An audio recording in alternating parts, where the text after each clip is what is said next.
and gentlemen, thank you very much for coming here tonight, and a special thanks for a couple of faces that I saw and we know from Abu Dhabi, coming at this time of the day to Dubai. We really appreciate your attendance here today with us, as DNI is celebrating its 20th anniversary. We just completed 20 years in business this year. And we managed to celebrate that by listing TNI on the Abu Dhabi exchange, on the second market, an Abu Dhabi securities market, where we are listed as a private joint stock company. We're very proud of that, and we hope more and more private joint stock companies join that segment of the market, so we'll have more liquidity for our shareholders and other investors. I promised I'm not going to be very long, so I will cut it short now and just introduce our speakers today. The first session will be with our head of asset management, Sebastian Hnain, who will talk about the subject of today's discussion, the Saudi Stock Exchange opening to foreign investors and the implications of that on the listed equities market. And we thought it was going to be a good opportunity to also talk about the implications of such an unprecedented event, as Sebastian calls it, on the private equity industry. So we've invited Imad Ghandour, the founder and managing director of Cedar Bridge, to be here with us. Unfortunately, I have to apologize for Asif Amjad. He was detained and could not make it today, so Imad will, I'm sure, is more than capable of covering all the angles, and he's been investing in Saudi Arabia for a while, and he knows the market very well, and hopefully will be able to cover all the points from a point of view of an investor located in the UAE or outside of Saudi Arabia who's already done business there.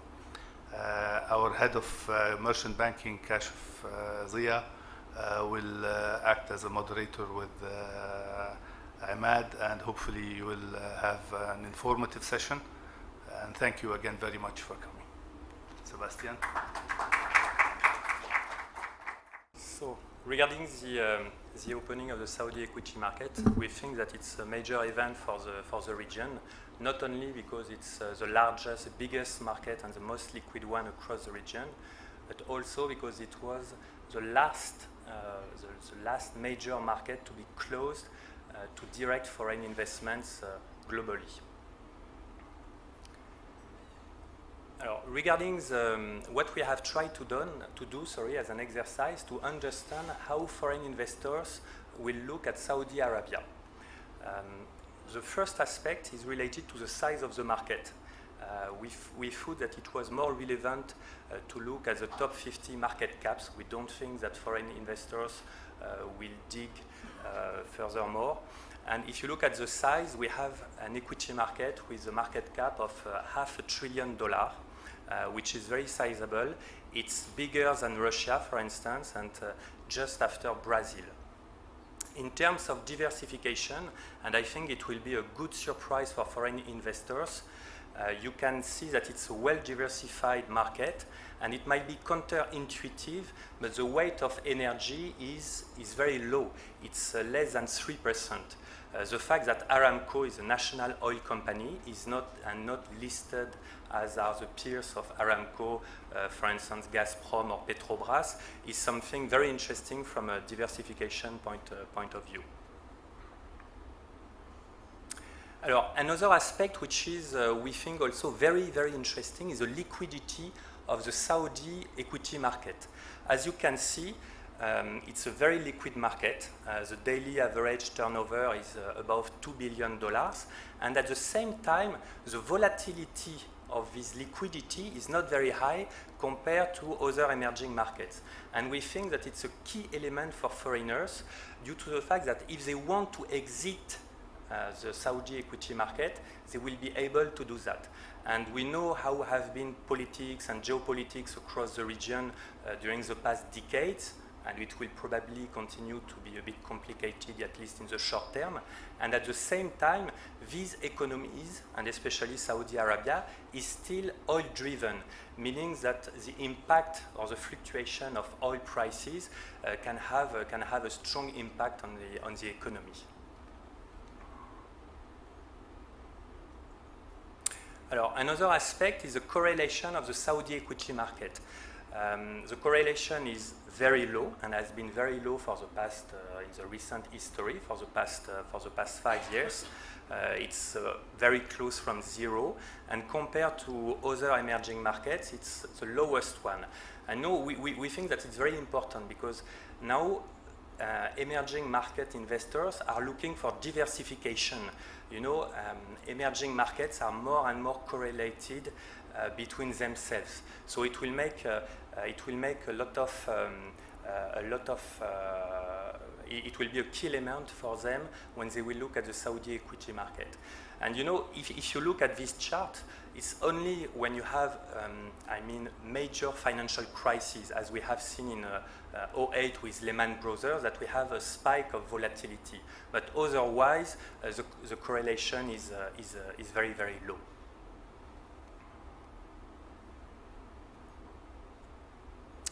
If you look at the Saudi financial sector, we have seen earlier that it was the largest listed sector in Saudi Arabia. We have a weight of 30+% in the benchmark. We can see that it's very well, first if you look at the tier 1 ratio, I mean it's above 16%, so it's a clear advantage compared to their emerging market peers. And if you look at the risk, we have seen that the non-performing loans have decreased over the past 4 years to reach, we are slightly above 1% now, and the coverage is very strong, it's above 150%. Now the counterpart of having this big tier 1 ratio, the return on average equity is pretty low compared to their EM peers. We will find the same, for non-financial sectors, we will find the same figures. I mean, it's pretty appealing, especially for EBITDA margins. Saudi companies are benefiting from a cheap labor cost, especially from Asia, and at the same time they benefit also, especially in the petrochemical sector, from a cheap feedstock, which is a clear advantage for that sector.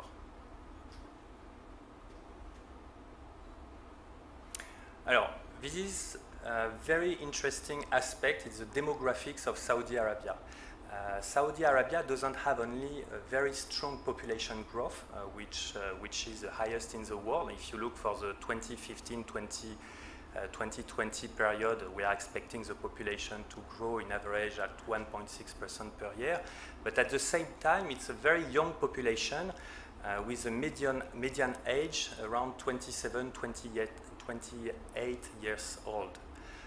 Regarding the age bracket, you can notice that we are already very high, and at the same time it's increasing. So the active population, the proportion of the active population is growing. And we think that this combination is very appealing for foreign investors. They would love to get an exposure to this segment of the population. It's a theme that they are looking for across emerging markets.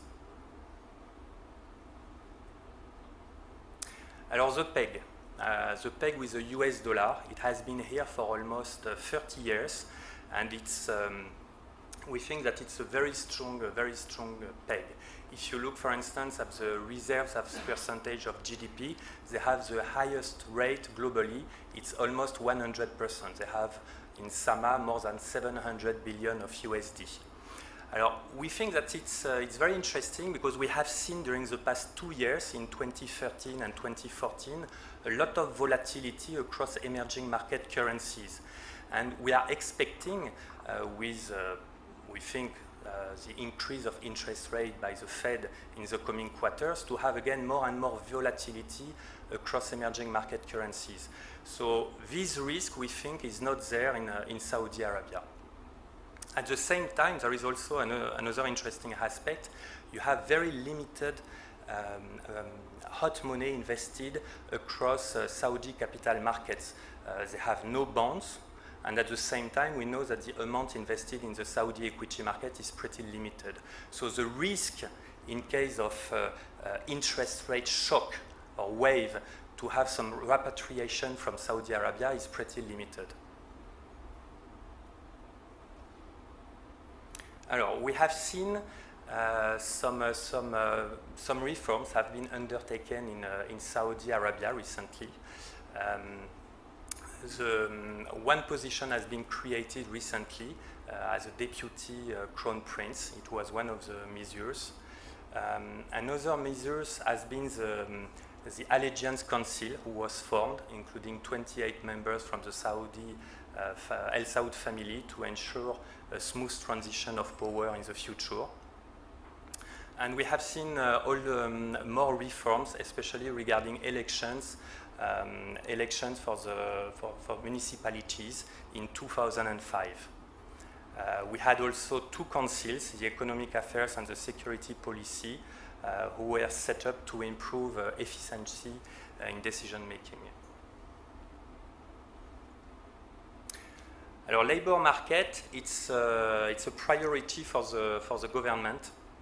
The aim is to promote jobs for Saudis in Saudi Arabia.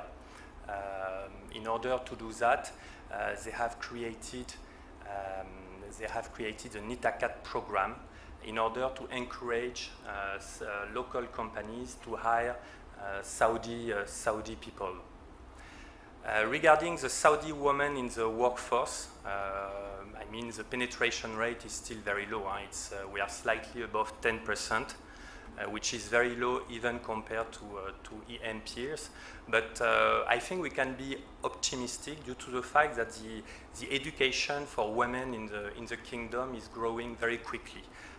We can see that now they represent 51% of the graduates in Saudi Arabia, and they have been ready to invest, the authorities, a lot of money to build a new campus and new universities for women in Saudi Arabia. Our housing market, it's also a big challenge for Saudi Arabia. Right now you have a shortage of 1 million units, which is not so far, for instance, from Morocco. So it can be surprising when you compare the two countries. And at the same time, you have these strong demographic pressures that we have mentioned earlier. So they are in a rush in order to tackle this issue. So they have taken some measures recently. In 2013, they have adopted the mortgage law, which is a very important measure in order to allow Saudi people to access the housing market. Another measures which was decided earlier this year was to impose taxes on urban developments, on urban undeveloped land, in Saudi Arabia, in order to push real estate developers to use their land and to build on these lands. And the last point, they had started that now almost a decade ago, was the economic cities. So far, 2 cities are emerging from Saudi Arabia, and I mean, authorities are very strong to push these 2 cities and to attract FDIs in these 2 cities. In terms of corporate governance, we can, new regulatory bodies have been created recently, like the CMA, and it was, from what we have noticed in the past years, they have been very active in the market. We can say that a lot of companies have been fined because they had produced inadequate quarterly reports or when they were not on time. At the same time, a lot of investors were banned or fined by the CMA during the past quarters. And if you have to compare to other EM or even MENA markets, they are probably in the first quartile. Regarding the potential inclusion, so just as a reminder, regarding the QFI criteria, the first of one is related to the size. I mean, the participants who would love to enter the Saudi market must have at least 5 years of track record and at least 5 billion of AUMs. That's one criteria. The second one is related to the maximum ownership. So QFI will have maximum 20% in any listed companies, and each QFI cannot have more than 5%. And at the same time, at one aggregate level, QFIs cannot have more than 10% of the market cap, meaning at current market cap in Saudi Arabia, $55 billion.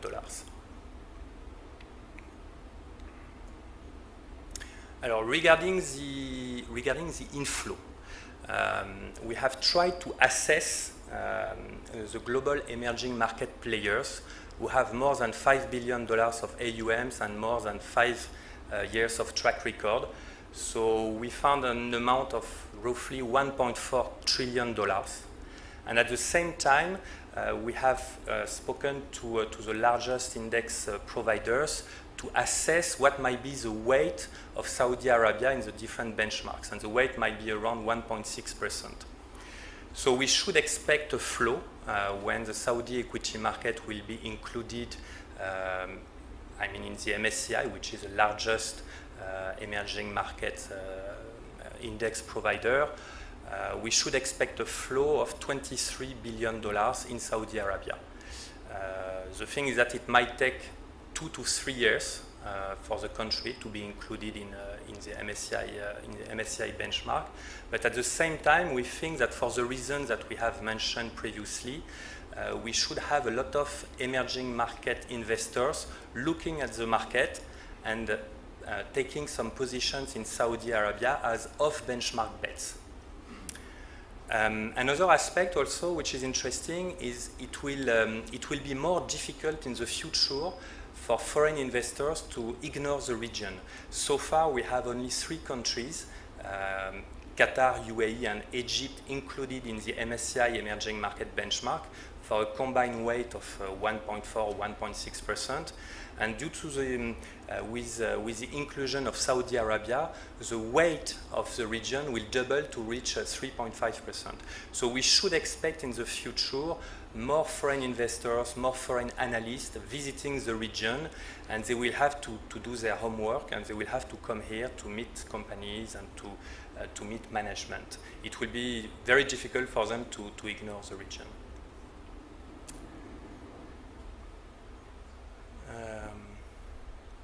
So if you have some questions.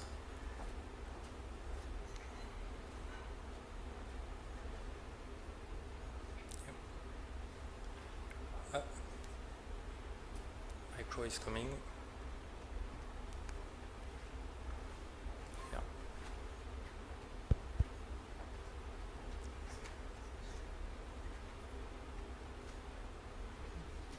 Sorry if my question is a bit candid. Will the QFIs have to apply to CMA for a special authorization, or any bank that meets the criteria? No, they have to apply to CMA, definitely. But we think it's, the criteria is very clear. So, if you fill the criteria, you shouldn't have any issues to get a license.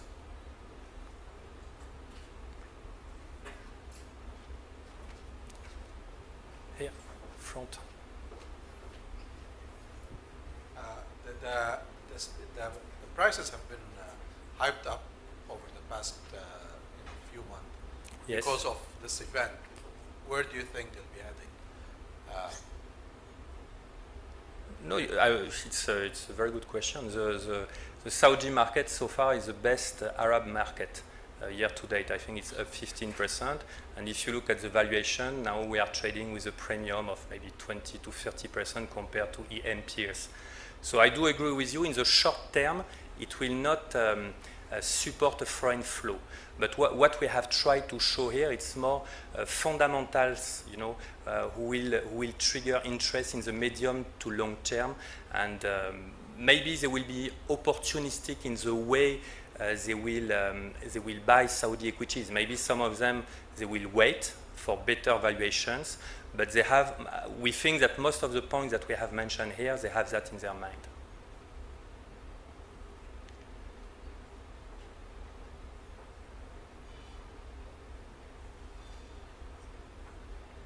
Guidance in terms of the timeline for investors entering the market? And are you expecting it over 3 months, next 6 months? Very, very difficult to predict. It's due to the fact that these foreign investors will have to invest as an off-benchmark bet. We think that the global environment across emerging markets will be a big determinant, meaning that if you have, for instance, a lot of volatility across emerging markets, they will be probably not very courageous to take some off-benchmark bets. On the opposite side, we think is supporting the fact that some EM markets like India or China have performed extremely well in the past 18 months, might support the Saudi case. We might have some arbitrages and some money moving to Saudi Arabia. But it's very difficult to predict when it will come. As long as the Saudi Arabia is not included in the MSCI or FTSE or S&P benchmark, it will be, yes, very, very difficult to answer this question.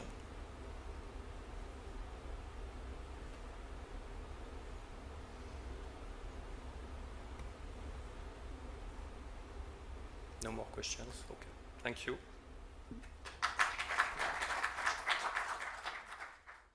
Sebastian, thank you very much. Great presentation. Imad, thank you for joining us. Thank you. For those of you who don't know Imad is a co-founder and managing director of Cedar Bridge, private equity firm. Imad has over 12 years of experience in private equity in the region, and he's also one of the founders of the MENA Private Equity Association.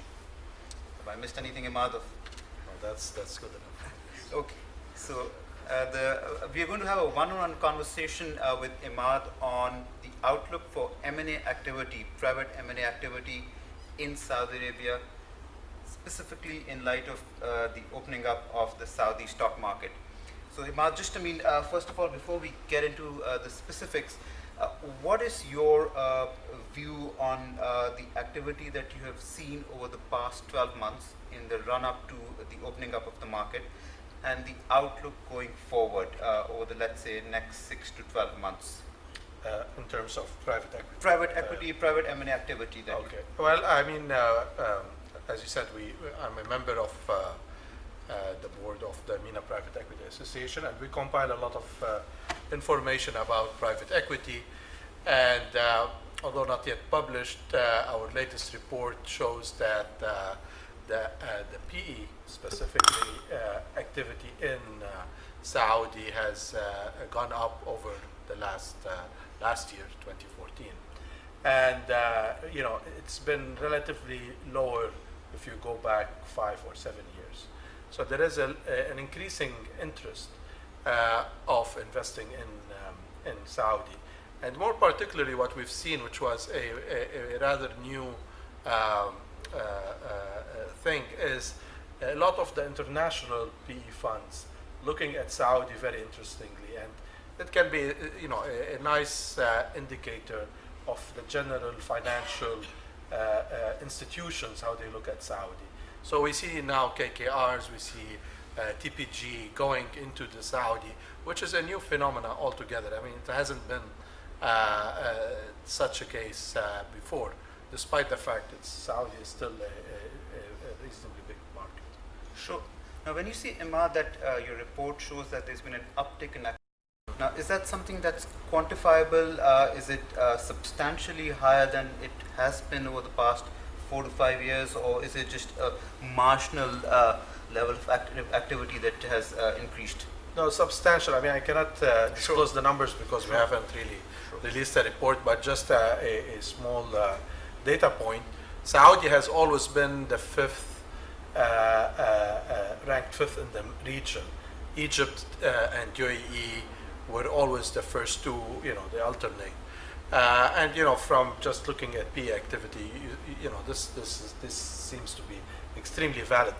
But last year Saudi was number 2, so relatively, again, because of these large investments like in Kudu and others. So it's there is quite an international as well as a regional appetite to invest in Saudi private equity. And that brings me to my next question. When you talk about the uptick in activity, again going back to the same point, do you think the uptick is primarily driven by interest that we have seen from international PE firms? You mentioned Kudu. We all know that was a very intensely competitive bidding process. A lot of regional and international firms showed interest in that asset, etc. So do you think the international firms have a larger role to play in driving that PE activity in Saudi Arabia over the past 12 months, or the period you're specifically referring to in this report? Yeah, I mean, definitely, because these are like bulky transactions. So we're talking about the total investments of, I think, $1.2 billion. So that was a sizable, probably around 10% plus or minus. Sure. So that was a chunky transaction, definitely. Sure. Now, in But terms the interest has been repeated. It's not just a Sure, of course, yeah. that we've seen a lot of international scouting in the region and setting up specific groups to be partially or fully dedicated to the Saudi market. Sure, sure. Now, in terms of, again, the Saudi market opening up and the impact it has on private M&A activity, do you see any specific sectors where you're likely to see increased activity? I mean, is it healthcare? Is it education, consumer goods, food? What's your view on that? Look, I mean, what we've seen, given the regulations that exist, so financials, if we go back to the graph, financials are probably out of because of regulatory issues, they're out of the scope of PE. So they'll focus on more the consumer industrial sector. We haven't seen a lot of industrial investments, but the consumer sector all across the region has been the theme, whether it's healthcare, education, food, it's all playing into this consumption theme. So, and that applies to Saudi, it applies also to Egypt, to UAE. These are all consumer sectors, and the PE funds are pursuing that theme. Sure. Now, in terms of the sectors, as you said, Sebastian made an interesting observation in his presentation on the diversification of the Saudi stock exchange, that if you look at the energy or the oil and gas sector, that's under 3%, which means if investors want to access those sectors, that's only through the private market. So in light of any changes to the regulatory framework governing those sectors, not necessarily in oil and gas, but just ancillary sectors, oil and gas, field services, oil field services rather. Do you see a specific interest from investors in those sectors as well? I mean, where they can now tap into some of these segments of the economy that weren't previously available? You mean the energy? Yeah, energy or related sectors to the energy. So, yeah. I mean, services that sector broadly the oil and gas space. Well, I mean, somehow the financial, the stock market reflects, to a certain degree, the realities on the ground. And if you go back and look at the breakdown of PE deals, also energy doesn't rank high on these sectors. It's definitely one of the smaller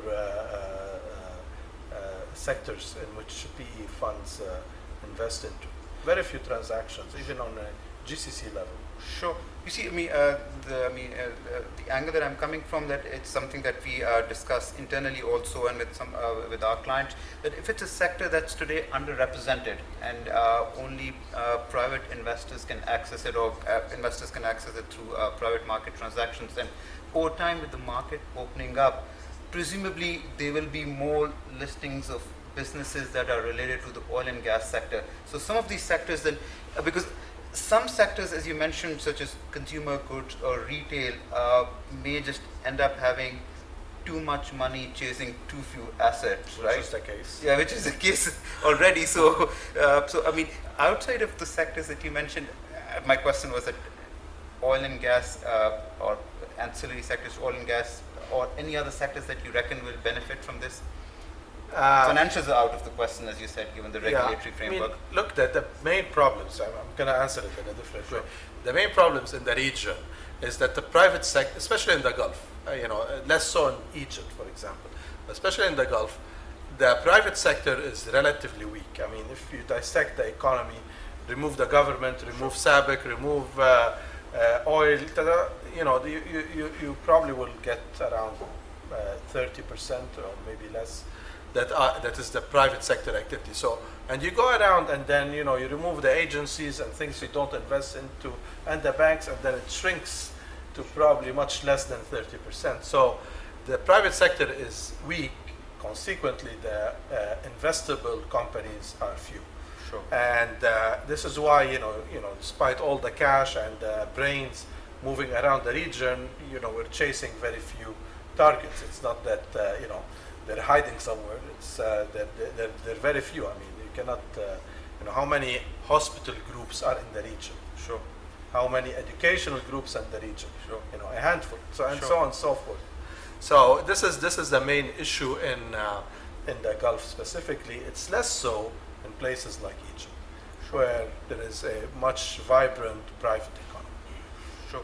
Now, in terms of the regulatory framework, now, you mentioned regulations. As far as the financial sector is concerned, do you envisage any changes to the regulatory framework in the foreseeable future that will make just M&A activity a lot, let's say, slightly less challenging in Saudi, or in light of what's happening in the public markets? I mean, there is a lot of talk about improving FDIs and M&A activity consequently into Saudi. But very frankly, the policy has been, let's say, it changed over time. It's been a bit fluid. So we've seen, SAGIA being an indicator. There was a rush to improve SAGIA post 2005, I think, and then there was a recession of the easiness of dealing with SAGIA over the past 3-4 years. Now, there is talk that SAGIA will be revitalized somehow, and therefore foreign direct investment will flow. I think that's generally my feel. I think I don't know exactly what's cooking in the kitchens of governments in Saudi, but my feel is that there will be a tendency towards increasing FDIs, mainly because of the oil prices going down. You need more foreign capital flows. The stock market opening up, there is no reason why not to open it for FDIs, and so on and so forth. So I think there are a lot of reasons to really open the gates again. So, based on what you're saying, do you reckon, there's now impetus for SAGIA to drive change in terms of foreign direct investment, or the regulations that govern that, in light of what's happened in the public markets? Do you think that will have some sort of impact? Definitely. It will look odd, right? Exactly. It will look odd. Why are you closing one gate, opening the other? Sure. So, so your view is that most likely it will facilitate that going forward? Yeah, and the fact that, this is being done after King Salman has took power, it shows that there is a continuity in that direction. So, sure. You mentioned, Imad, oil prices and the impact it has had on just liquidity in general, and consequently a greater need for foreign direct investment even in Saudi Arabia. So what's your take on this? Do you think the impact will be measurable on the need for foreign direct investment, or do you think there's still sufficient domestic liquidity that resides in that system or the ecosystem surrounding the Saudi economy that in the foreseeable future there isn't a massive need for? Well, I think the liquidity is there, and it's significant, and it's not going to evaporate, right? Sure. The courage of deploying that liquidity in the local markets, whether listed or private, that's the question mark, so there'll be a need to get more FDI, and I think people foresee that they will see a scenario in 5 years where the oil prices didn't really pick up enough to really compensate for the local demand, and they will see how they can bridge that gap through FDIs and so on. So I think there is probably somewhere somebody doing long-term planning and saying this is a good thing for the long term. Sure. Now, just digressing slightly from private market activity, just in terms of public markets activity in Saudi Arabia, IPOs, we have recently seen a successful offering in Kuwait, the foods business. What's your view? The market is being liberalized. You now have, or hopefully will have over time, a greater percentage of institutional investors in the market. Today, I think, and Sebastian, correct me if I'm wrong, it's less than 3 or 4%, right? The institutions that are active in Saudi Arabia in terms. Below 5%. Exactly. So it's do you see a greater activity in just IPOs in Saudi now? Sorry to interrupt you. Or do you reckon this will have no impact as far as IPOs are concerned? I don't. I really have no sense whether this is going to impact the IPO market specifically or not. It doesn't seem to really have a direct impact. But I might be wrong. The expert is sitting there. Sure. Sure. Now, in terms of, again, based on your experience, you've made a number of investments in the Saudi market, in the private space. What are the typical challenges that you have faced, or you reckon investors face? Are these valuation expectations, which are again applicable across the board in terms of across any geography, or are there very specific characteristics that you find in the Saudi market? Look, at the end, a lot of people invested that made money in Saudi Arabia. I don't think there is unsurmountable challenges. Saudi probably is closer to Egypt in terms of the pace of doing business. So a license can take 3-4 years. So, our 100-day, post-acquisition plan might be, 3-year post-acquisition plan. So we have to really adjust to that reality. And trying to move the mountain, too quickly, might eventually, lose steam. So you need to have a long-term view, and somehow, because of the demand, and because, frankly, lack of, supply of services, of schools, you eventually will do well. The biggest challenge eventually in Saudi, which everybody knows, is people. Getting the right CEO, the right nurse, the right doctor, the right this and that.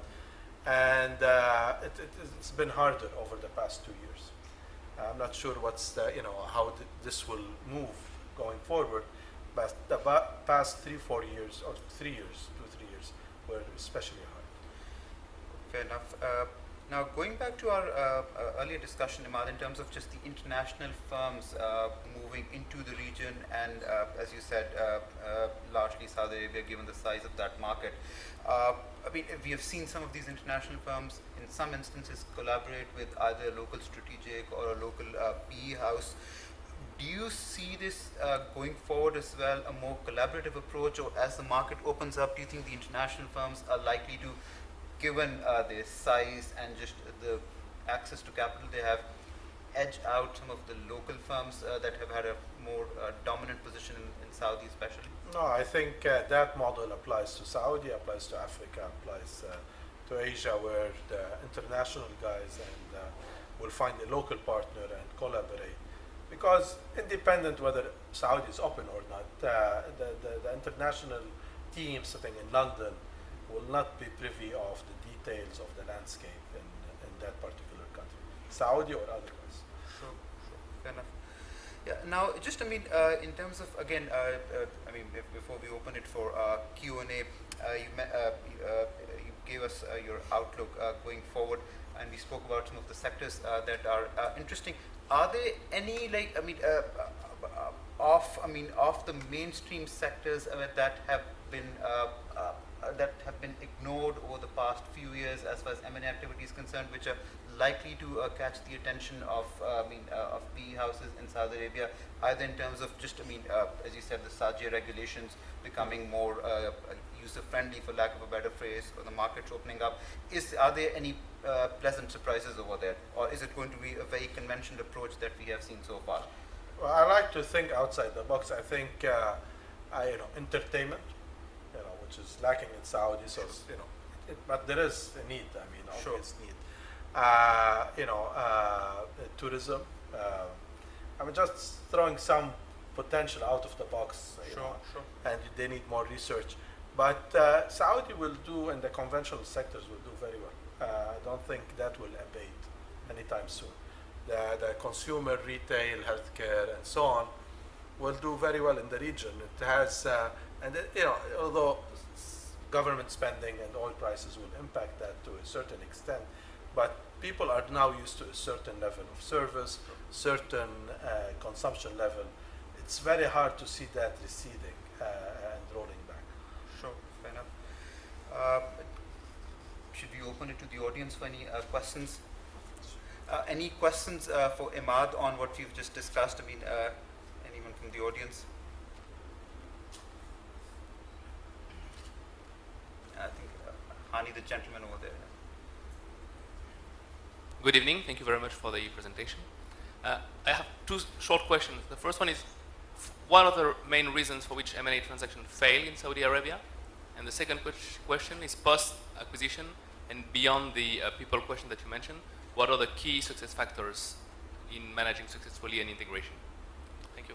Sorry, the second question? What are the key success factors to successfully manage an integration after the acquisition is made? Okay. Well, failing mainly, of course, price is always the main reason. Statistically even, it's probably 2/3 of the time. But other than that, which is quite unique to Saudi, is the chemistry and the personal chemistry. If it doesn't fit, you tend to have an explosive start, and probably you never will be able to close. And the second one, which I found it a reason, but it became less so over time, is we bought an asset like back in 2007, and it was on the back of another asset. Another acquisition, which was done a few years before. So we came with international lawyers. We had a big stack of SPA documents, and we compared it to how the SPA that was used a few years earlier to actually buy that same asset. It was 5 pages. So 5 pages went to like probably 200 pages. So trying to apply all the rules and the standards and the way you document a transaction in Saudi might be tiring for the seller. And we have to pick really the battles that matter. And frankly, most of the documentation is useless. You want to do drag along, spend 2-3 pages on it, doing documenting a drag along ride. Okay, good luck applying it. So why the hell do you want to fight that fight? Look at the most essential, critical elements of the transaction. Focus on these. Try to document them in less than 50 pages. I know it's hard, but try. And then that will trigger probably a good start of the relationship.